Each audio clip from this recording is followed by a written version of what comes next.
So welcome students, I hope आप सभी ठीक हैं। मैं विकास आपका दोबारा से स्वागत करता हूं यूसी लाइव पर आज की नई वीडियो में, जिसमें मैं आज आपसे डिस्कस करूंगा प्रेजेंट परफेक्ट टेंस। इससे पहले हमने 3 वीडियोस ऑलरेडी कवर अप कर ली हैं। आई होप आपको वो सभी ऑलरेडी पता है, या आपको अगर उनमें कोई डाउट है, हमारी फर्स्ट वीडियो जो कि हमारी पार्ट्स ऑफ स्पीच पर रही थी, मैंने आपको बताया था कि पार्ट्स ऑफ स्पीच होते कैसे हैं, आप उनको आइडेंटिफाई कैसे करेंगे। तो अगर आपको उनमें कोई डाउट है, आप हमारी प्लेलिस्ट में जाके चेक कर सकते हैं जो हमारे चैनल पर अवेलेबल है। अगर आपको उसके साथ साथ टेंसेस की कोई पुरानी वीडियो में डाउट है जिसके अंदर मैंने आपको सिंपल प्रेजेंट टेंस से प्रेजेंट कॉन्टिन्यूअस टेंस करवाया है, आप उनके रूल्स, उनके यूजेस को गो थ्रू कर सकते हैं। वो भी हमारी प्लेलिस्ट पर अवेलेबल है।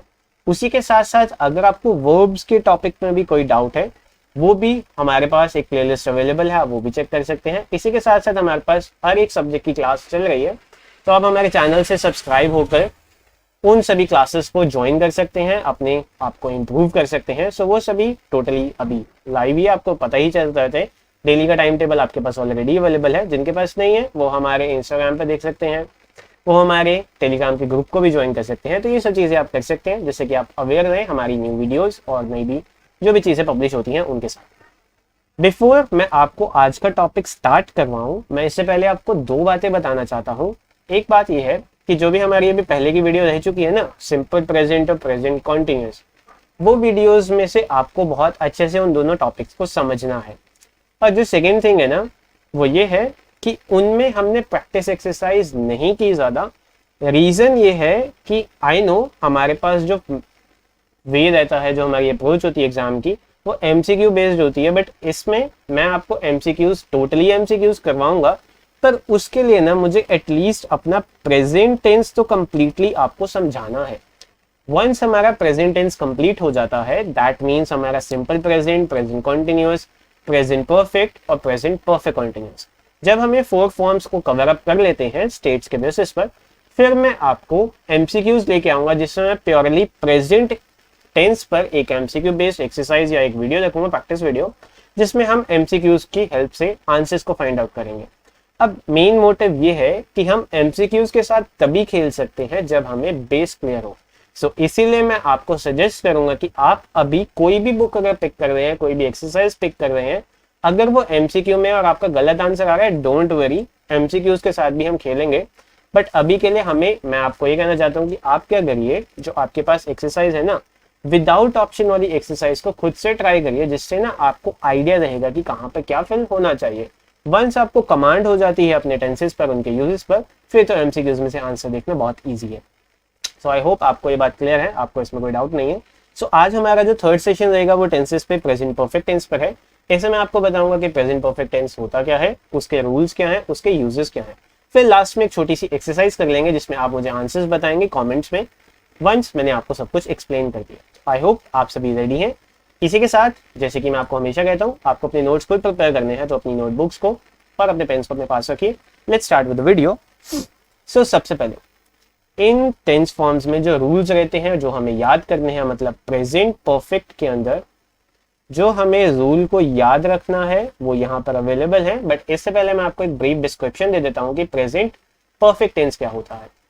मैंने वर्ड परफेक्ट को पिक करता हूँ, मैं आपको बताता हूँ। अगर मैं आपसे पूछूं कोई चीज परफेक्ट कैसे है, आपको मैं कहूँ कि आप परफेक्ट को डिफाइन करें, तो आप क्या कहेंगे? वो एक आइडियल थिंग होगी जो आपको चाहिए, राइट? सपोज करिए आप कंस्ट्रक्शन करवा रहे हैं अपने हाउस की। कंस्ट्रक्शन के बाद आप उस घर को परफेक्ट तब कहेंगे जब वो कैसा होगा, जब वो कंप्लीटली कंस्ट्रक्ट होगा, राइट? अगर वो कंप्लीटली कंस्ट्रक्टेड है, आप उसको क्या कहेंगे? वो परफेक्ट स्टेज में, राइट? सो परफेक्ट टेंस का मीनिंग ही क्या होता है इटसेल्फ में? इनका मीनिंग होता है कंप्लीट एक्शंस, या एक ऐसी स्टेट जिसमें एक्शन कंप्लीट है। लाइक हमने क्या किया, हमने प्रेजेंट सिंपल एंड कॉन्टिन्यूअस दोनों का अगर आप कर लिए ना, तो उनमें हम क्या बोलेंगे? वो कंप्लीट एक्शंस है। बट यहाँ पे डिफरेंस कहाँ जाता है? जब हम इसको टाइम प्रोवाइड करते हैं। रिमेंबर, मैंने जब आपको टेंसेस का इनिशियल टॉपिक स्टार्ट करवाया था, मैंने आपको बताया था कि पास्ट का हर एक एक्शन कंप्लीट है। So that does not mean कि हम हर जगह परफेक्ट ही यूज करेंगे पास्ट में। कहने का मतलब क्या है? वो एक्शन अगर कंप्लीट है, पास्ट का हर एक एक्शन कंप्लीट कैसे है? क्योंकि वो एक्शन पास्ट में, आप उसको प्रेजेंट में कंटिन्यू कर सकते हो बट सेम चीज को नहीं कर सकते। लेट्स से आपने जो भी क्लास अटेंड की सिंपल प्रेजेंट और प्रेजेंट कंटिन्यूअस की, वो पास्ट में है, टेक्निकली वो कंप्लीट है, एक्शंस कंप्लीट है, बट वो कहाँ पर है, वो पास्ट में है।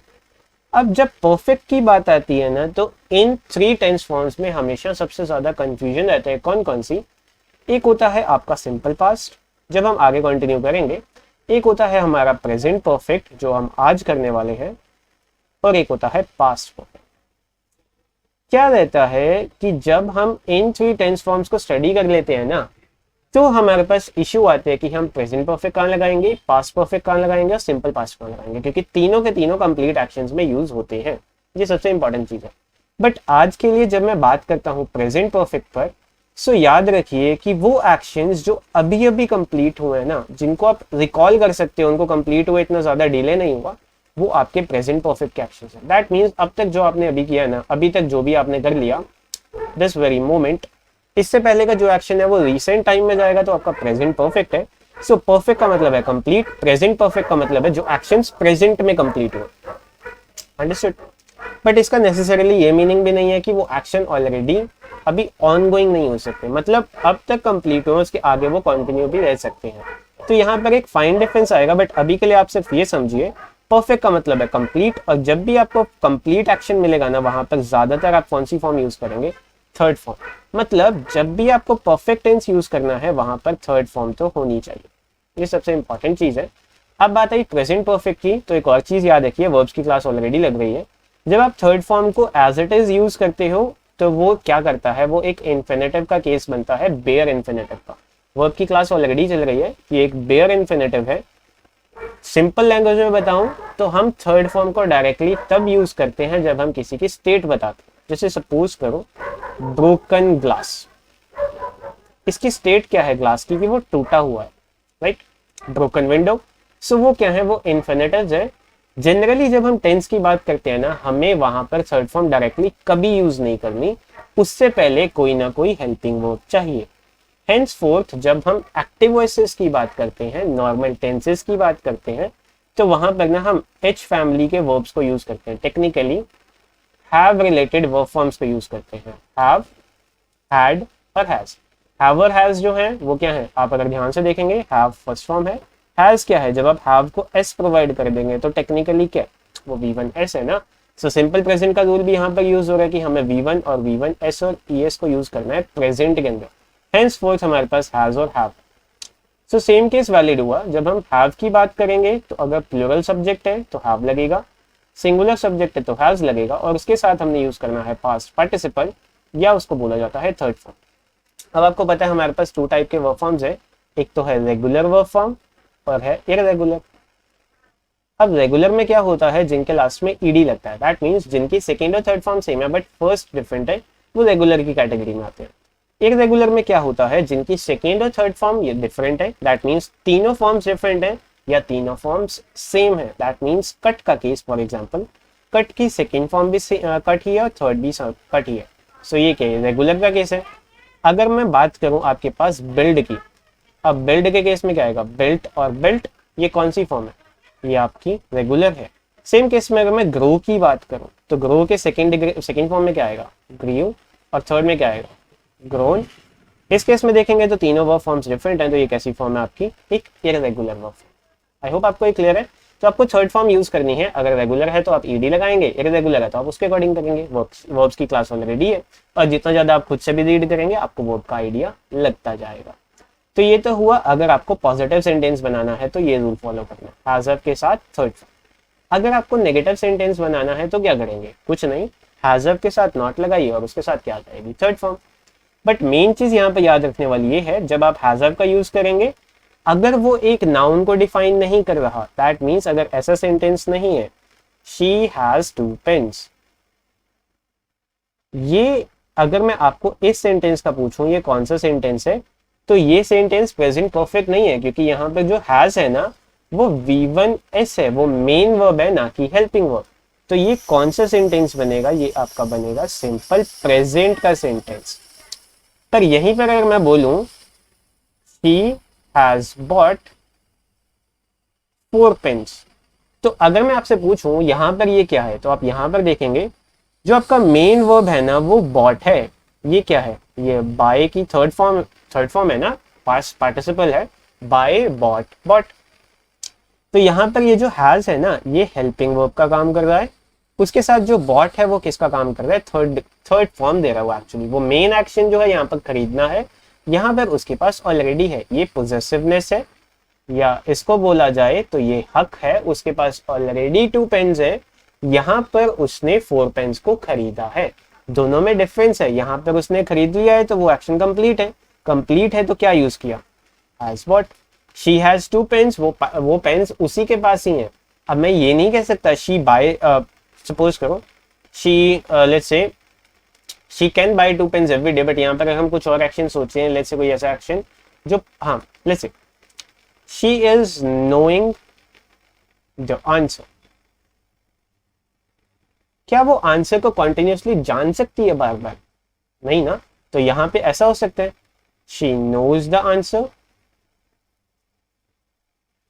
और शी डज नॉट, राइट। सो ऐसे केसेस में आपको सिर्फ ये देखना है, अगर वहां पर डायरेक्टली एक ऐसी बात हो रही है जिसमें आप ओनरशिप शो कर रहे हैं तो वहां पर हैज के बाद कोई वर्ब नहीं आएगा। अगर ऐसा केस बनता है हैज के बाद कोई वर्ब नहीं है तो वो सिंपल प्रेजेंट का केस बनेगा। अगर हैड आ जाता है तो सिंपल पास्ट और बाद की बात। अभी के लिए इतना। अगर हैज के बाद वर्ब आ रहा है दैट मींस वो किसको बिलोंग करेगा, प्रेजेंट परफेक्ट। अब नेगेटिव की बात आई तो आप नॉट लगा देंगे। अब बात आई इंटरोगेटिव की, तो इंटरोगेटिव के केसेस में क्या रहेगा, आपके पास 2 केसेस बनेंगे, या तो आपको आंसर यस या नो में मिलेगा या आपको एक फुल लाइनर मिलेगा। अब यस और नो के केस में क्या रहता है, एग्जाम्पल के लिए मैं आपसे क्वेश्चन पूछता हूं, have you done your work. So मैं यहाँ पे पूछ रहा हूं कि क्या आपने अपना काम कर लिया है, तो यहाँ पर याद रखिए सेंस जो मिलेगी ना वो लिया है, लिए हैं या ली है वाली सेंस बनेगी। अब मैंने आपसे पूछा कि आपने अपना काम कर लिया है, तो यहाँ पर मीनिंग क्या बना, मैं आपसे ही पूछ रहा हूँ ना क्या वो एक्शन कंप्लीट है या नहीं, तो आप मुझे आंसर या तो यस में देंगे या नो में देंगे, राइट। अब मैं आपसे पूछता हूं कि आपने एक्चुअली क्या किया है, तो what have you done till now, कि आपने अभी तक क्या किया है। तो मैं यहां पर आपसे ये नहीं पूछ रहा कि यस और नो में बताइए आपने क्या किया, मैं आपसे पूछ रहा हूं कि एग्जैक्टली बताइए कि आपने क्या किया। तो यहां पर जो आंसर मिलेगा ना वो कुछ भी हो सकता है, यस और नो के अलावा कुछ भी, बट जो वो आंसर रहेगा ना वो एक फुल लाइनर आंसर कह सकते हो या यस या नो के अलावा कुछ भी कह सकते हो, वो यस और नो में नहीं होगा। सपोज कर मैं आपको बोलता हूं आई have been, let's say I have done my work, let's say I have prepared dinner, example. So you can answer anything that you want, but the base thing is if you want to make an answer or if you want to give an answer in either a yes or a no, then you cannot use WH family word. So base बात इतना सा, yes और no के case में आपको WH family word नहीं use करना, वैसे आपको यूज करना है अगर आपको आंसर yes या no में नहीं चाहिए। So ये सबसे इंपॉर्टेंट थिंग थी यहाँ पर नोट करने वाली। अब आपके माइंड में क्वेश्चन आ रहा होगा कि WH फैमिली वर्ड्स होते क्या हैं। सो जितने भी इंटरोगेटिव प्रोनाउंस हैं, व्हाट, व्हेन, हाउ को भी इंक्लूड करते हैं, व्हाई, वेयर, एटसेट्रा। सो ऐसे जितने भी वर्ड्स हैं जिनसे आप क्वेश्चन पुट कर सकते हैं, अगर आप उनको यूज करते हैं तो आपका आंसर ऐसा होगा जो येस या नो में नहीं होगा। इफ आप उनको यूज नहीं करते तो वो आंसर येस या नो में मिलेगा। आई होप आपको इतनी सी बात क्लियर है। अब इस सेंटेंस में मैं आपको एक और चीज बताना चाहता हूं, वो चीज ये है कि जब आपसे पूछा जाए कि क्या आप इस WH फैमिली वर्ड को हमेशा सेंटेंस में कैरी करेंगे, तो ऐसा नहीं है। ऑल्दो हेल्पिंग वर्ब का एक इंटरोगेटिव सेंटेंस में होना नेसेसरी है, बट WH फैमिली वर्ड का होना नेसेसरी नहीं है। मैं बिना WH फैमिली वर्ड के सेंटेंस भी जितने मर्जी चाहूं बना सकता हूं, बट आंसर मुझे हमेशा किस में मिलेगा, या तो येस में या नो में। बट अगर मुझे कोई और आंसर चाहिए जो कि येस और नो में ना हो तो मुझे WH फैमिली वर्ड का यूज करना है। आई होप आपको इतना सब क्लियर है और आप अच्छे से अभी नोट्स बना चुके हैं। सो मैं आपको रिकमेंड करूंगा कि आप यहाँ पर 2 मिनट्स के लिए वीडियो को पॉज करिए और खुद से हर एक रूल के अकॉर्डिंग 3 सेंटेंसेस को बिल्डअप करिए सोच के। While you have done this, then follow up with this। अब मैं आपको बताता हूँ रूल्स तो रहे यहाँ पर, अब कहाँ पर हमें यूज करना है उनको गो थ्रू करें।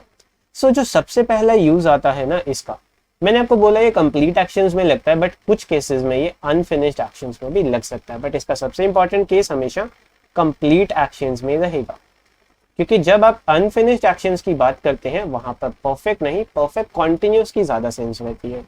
अब एग्जाम्पल के लिए सपोज करो हमारी जो वीडियो है, अभी जो आप ये वीडियो देख रहे हैं, इसका स्टार्टिंग से लेके अब तक का जितना पोर्शन है, जैसे 9 मिनट्स या 10 मिनट्स जितना भी है, ये इतने पोर्शन में आपने जितना भी पढ़ा वो तो कंप्लीट है ना, इसके आगे भी वो एक्शन कंटिन्यू है। तो ये क्या है, यहां तक के लिए आप प्रेजेंट परफेक्ट भी यूज कर सकते हो या आप इस पूरे के लिए भी परफेक्ट यूज कर सकते हो, वो बताता हूं कैसे। अब देखिए क्या होता है जब आप एक अनफिनिश्ड एक्शन की बात करें, पर क्या कि जब वो एक स्टेटिव वर्ब हो। स्टेटिव वर्ब का मतलब क्या होता है, जब आप किसी को कोई बात बता रहे हो, मतलब डिक्लेयर कर रहे हो। डिक्लेयर में कैसे, यहां पर मैं आपको ना थोड़ा सा इन्वोक करना चाहता हूं कि अगर आपको परफेक्ट कॉन्टिन्यूस इसकी हल्की सी भी नॉलेज है ना, तो उसको साथ में कैरी करना। हमारी अगली क्लास में वही का तब बताऊंगा, फिर मैं आपको क्लियर करूंगा कि ऐसा क्यों है। बट अब देखिए क्या है, मैं एक स्टेटिव वर्ब बताता हूँ। सपोज करो एक प्लेस है जहां पर एक पर्सन ना पिछले 10 साल से रह रहा है। ओके, सो सपोज करो मैं भी वो कह सकता हूँ, he has lived there for let's say 10 years। Okay, और यहाँ पर यही चीज आपको बताई कि जब आप एक स्टेटिव बात करेंगे ना, तो वहां पे आपको सेंस ऑफ वर्ब को तो यूज करना है। See, we use this tense when we want to talk about unfinished actions और स्टेट्स और habits that started in the past and continue to present. Usually we say it to say how long we need since or for. कहता क्या है यहाँ पे definition कि जब आपके पास एक ऐसा एक्शन हो जो कुछ अमाउंट ऑफ टाइम से तो कंटिन्यू था, पर वो अभी भी प्रेजेंट में एग्जिस्ट करता है, तो वहां पर आप प्रेजेंट परफेक्ट यूज कर सकते हैं, क्योंकि आपने जितना टाइम वहां पे बिताया वो टाइम तो कंप्लीट है ना, तो उस कंप्लीट टाइम के लिए आप प्रेजेंट परफेक्ट लगाएंगे। अब एग्जांपल के लिए देखो, he has lived there for 10 years, मतलब वो पर्सन वहां पर 10 years से रहा है। दैट मीन्स वो करंटली वहां पर रिजाइड करता है या नहीं करता, it does not matter. Let's say वो नहीं करता, तो उस केस में पास्ट में चला जाएगा ये कि उसने वहां पर 10 years का टाइम बिताया था, राइट। मैं इस सेंटेंस को ना परफेक्ट कॉन्टिन्यूस की हेल्प से भी कर सकता हूं। अगर आपको नॉलेज है तो मैं यहां पर आपको ऐसा भी कह सकता हूं, he has been living there for 10 years, कि वो वहां पर 10 years से रह रहा है। दैट मीन्स उसने 10 years का टाइम कंटिन्यूसली स्पेंड किया है वहां पर, और आने वाला टाइम भी वहां पर स्पेंड अभी कर रहा है। सो यहां पर जो फोकस रहता है ना परफेक्ट कॉन्टिन्यूस, यहां पर फोकस तब रहता है कि वो एक्शन पास्ट में भी कंटिन्यू था, प्रेजेंट में भी कंटिन्यू रहेगा, तो यहां पर फोकस रहता है टाइम पर। तो इस केस में जब आप एक नॉर्मली बात बता रहे हैं, तो वहां पे आप प्रेजेंट परफेक्ट के थ्रू भी बता सकते हैं। एक और एग्जांपल कंसीडर करते हैं। सपोज करो मैंने आपको सेंटेंस दिया, I have taught English for 7 years। Meaning क्या है, मैंने इंग्लिश 7 years कॉन्टिन्यूसली पढ़ाई है। मैं पढ़ा चुका हूं ना, मैं अभी भी पढ़ा रहा हूं। अब सपोज करो मैं यहीं पर परफेक्ट कॉन्टिन्यूस को इनिशियलाइज करवा देता, तो मैं क्या कहता, I have been teaching English for 7 years। अब रहता क्या है, जनरली जब हम स्कूल्स में करते हैं या वैसे एक ट्रिक के अकॉर्डिंग बात करते हैं ना, तो हमें ये सिखाया जाता है कि जब भी सेंस ऑफ फॉर आएगा ना, वहां पे आंख बंद करके प्रेजेंट या कोई भी परफेक्ट फॉर्म यूज करनी है, परफेक्ट कॉन्टिन्यूस वन। बट ऐसा नहीं है। अब ऐसा क्यों नहीं है, ये जब मैं इन दोनों में डिफरेंस बताऊंगा मैं आपको तब बताऊंगा। अभी के लिए आप सिर्फ इतना याद रखिए, अगर एक ऐसा एक्शन है जो इनकम्प्लीट है बट उसका कुछ पोर्शन कंप्लीट है, तो आप उसको प्रेजेंट परफेक्ट के थ्रू भी बता सकते हो। कंडीशन ये है कि वो एक स्टेटिव वर्ब होना चाहिए। ओके, अब इसमें आपके पास केस है, आप मुझसे पूछेंगे कि सर सेंस ऑफ वर्ब को कब कहाँ यूज करें। तो देखिए सिंपल सी बात है, जब आप सेंस की बात करते हैं, सेंस का मतलब होता है S for sense, S for starting time. मतलब जब आपके पास एक स्टार्टिंग टाइम आएगा ना, सिर्फ आपको स्टार्टिंग टाइम पता है, तो आप वहां पर सिंस यूज करेंगे। एग्जांपल के लिए, since morning, since Monday, since 19 और यू कैन से सिंस 1996 एटसेट्रा। तो यहाँ पे देखिए आपको मॉर्निंग से बात हो रही है। ओके, जनरली जब ऐसा केस बनता है, जब आपके पास सिंस आता है, तो वहां पर बेटर क्या रहता है कि आप परफेक्ट कॉन्टिन्यूस चूज करें। बट कुछ ऐसे एक्शंस होंगे जो परफेक्ट कॉन्टिन्यूस में नहीं आएंगे, वो मैं आपको आगे बताऊंगा। तो अनफिनिश्ड एक्शंस में भी आप प्रेजेंट परफेक्ट टेंस को यूज कर सकते हो। अब बात आई फॉर की। फॉर का यूज आप ऑलरेडी प्रीपोजिशन की क्लासेस में रखेंगे, आपको पता होगा। फॉर का मतलब होता है complete time. That means like for 7 days, for 1 month, for 20 days, etcetera. So I hope आप इस चीज को समझ चुके हैं और आपको इसमें कोई डाउट नहीं है। तो चलिए अब आगे कंटिन्यू करते हैं और मैं आपको इसका सेकेंड यूज बताता हूँ। देखा, अब आपके पास केस आया फिनिश्ड एक्शंस। अब फिनिश्ड एक्शंस में क्या होता है, जनरली जब आप एक लाइफ एक्सपीरियंस को शेयर कर रहे हैं, जब आपने कोई एक्शन किया, आपको उससे एक्सपीरियंस मिला, वहां पर आप वर्ड्स कैसे यूज करेंगे, या तो एवर या नेवर। उन केसेस में आप प्रेजेंट परफेक्ट यूज करेंगे। सपोज करिए मैं आपको बताता हूं कि आपने एक ऐसी चीज को टेस्ट किया जो आपने पहले कभी नहीं किया, तो आप क्या बोलेंगे? I have never tested such a delicious thing.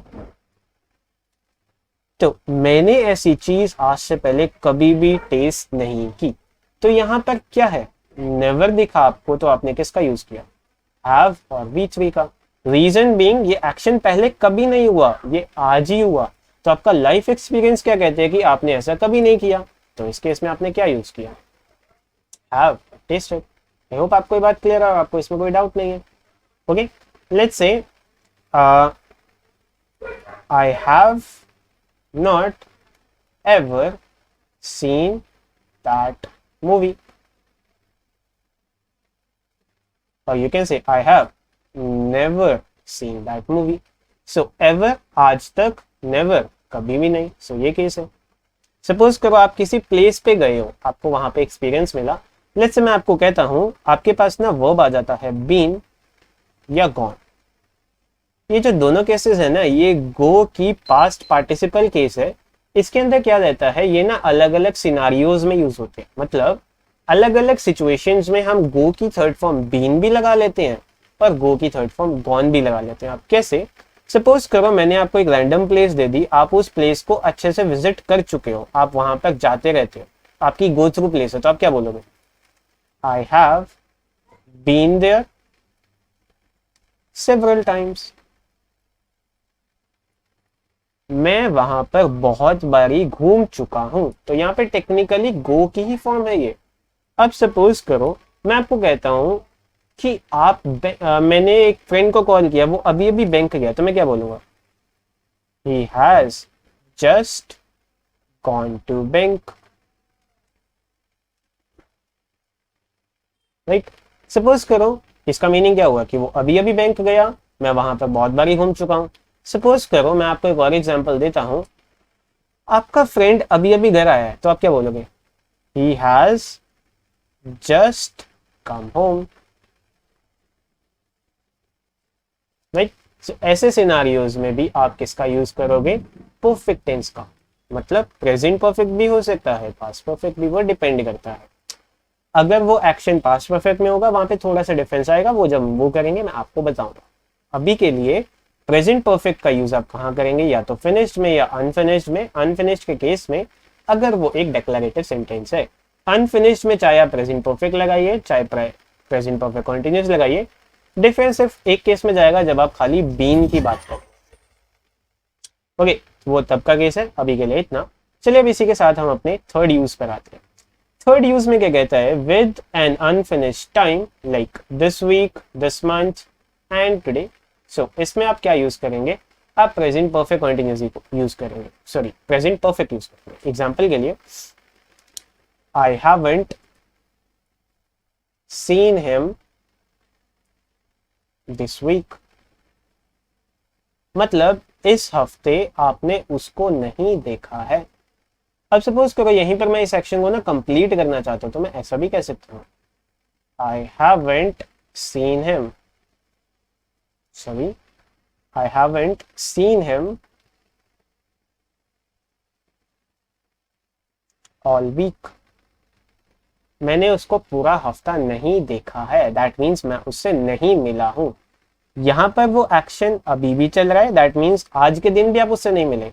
यहाँ पर आपने पूरे वीक की बात कर दी कि आपने उस पूरे वीक में उसको नहीं देखा, तो वही सेम केस बनता है, चाहे वो अभी भी हो, आपने उसको अभी भी ना देखा हो। सो ये सिचुएशंस ऐसी रहेंगी। अब दिस मंथ के अकॉर्डिंग टुडे के अकॉर्डिंग देख लेते हैं। सपोज करो I haven't brought lunch today, मैं आज लंच नहीं लेके आया। अब यहीं पर मैंने आपको बताया था कि टुडे आएगा तो आपको कॉन्टिन्यूस यूज करना है। अब यहाँ पे देखो, अगर आप कॉन्टिन्यूस लगाने का ट्राई करते हो क्या होता, I am not bringing lunch today. अब इन दोनों सेंटेंसेस में डिफरेंस बता सकते हैं आप मुझे? कमेंट्स में बताइए अगर आपको डिफरेंस क्लियर हो रहा है। 2 मिनट के लिए पॉज लीजिए, यहाँ पर गेस करिए कि मीनिंग में डिफरेंस क्या जा रहा है। आई होप आपने 2 मिनट्स का गैप ले चुके हो। तो देखिए क्या है, I haven't brought lunch today, मैं आज खाना नहीं लेके आया हूँ, ये मीनिंग है यहाँ पर। बट इसके केस में क्या है, I am not bringing lunch today, मैं आज खाना नहीं लेके आऊंगा या नहीं लेके आ रहा हूं। मतलब ये एक्शन अभी हुआ नहीं है, स्टिल टू हैपन है। मतलब ये क्या है, ये एक फ्यूचर का एक्शन है। सो इसीलिए मैंने आपको बताया था कि फ्यूचर में भी हम प्रेजेंट कंटिन्यूअस को यूज कर सकते हैं। सो आई होप आपको ये बात क्लियर है और आपको इसमें कोई डाउट नहीं है। सो ये आपका यूज था। अब इसके बाद जो लास्ट यूज बचता है वो आपका यूज है जब आप बात करते हैं एक ऐसे केस में जिसमें आपको रिजल्ट पर ज्यादा जोर देना है। जैसे a final, or you can say a finished action in the result in present, we often use present perfect to talk about something that happened in recent past. Like, meaning क्या है, जैसे suppose करो एक action है जो अभी अभी हुआ और उसका जो रिजल्ट है ना वो आपको यूज में आएगा। जैसे सपोज करो I have just lost my, और you can say I have lost my keys, I have lost my keys so I can not enter the room, or you can say house, right? I have just got home, I cannot go out again.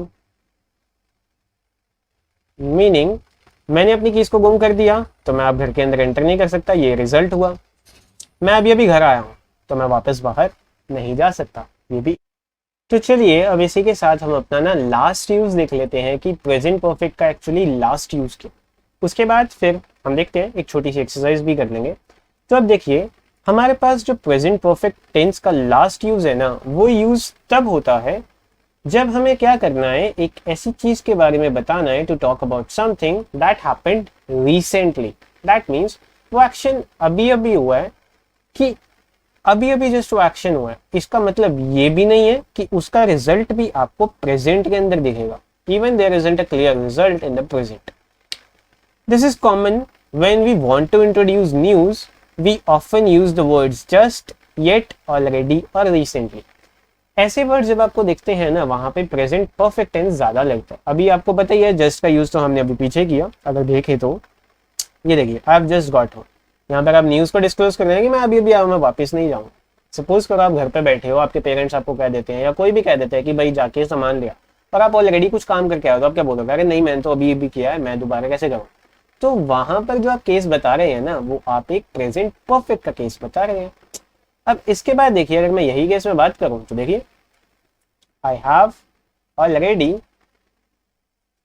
Scene that movie, कि मैं वो movie already देख चुका हूं। That means वो आप कर चुके हो।